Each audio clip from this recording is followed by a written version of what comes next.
Over Florida's move to an early primary is over. Republican leaders are patting themselves on the back for making the state relevant in choosing their presidential nominee.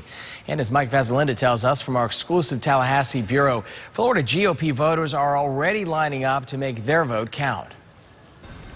More than 400,000 GOP voters have already requested absentee ballots.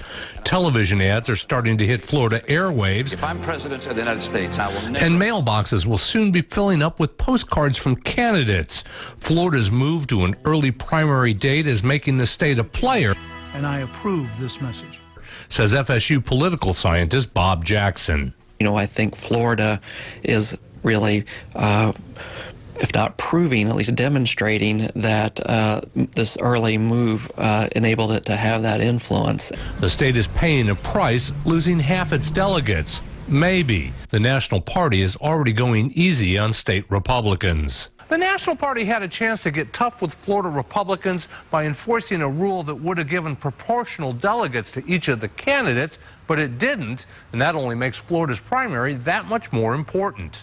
State GOP leaders say the early date is giving Florida voters the attention they deserve. Campaigns have to come here and prove that they're viable. They have to prove that they have organization and resources to run a big, large-scale campaign, and that's what it's going to take to beat Barack Obama, so it's a good testing ground for these candidates.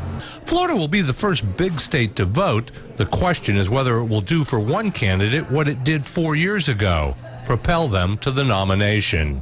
In Tallahassee, Mike Vasalinda, WPTV News Channel 5. The number of absentee ballots requested by Florida Republicans is more than 3 times the number of people who participated in the Iowa caucuses, and it's about twice the number expected to cast a ballot in New Hampshire. And right now on FL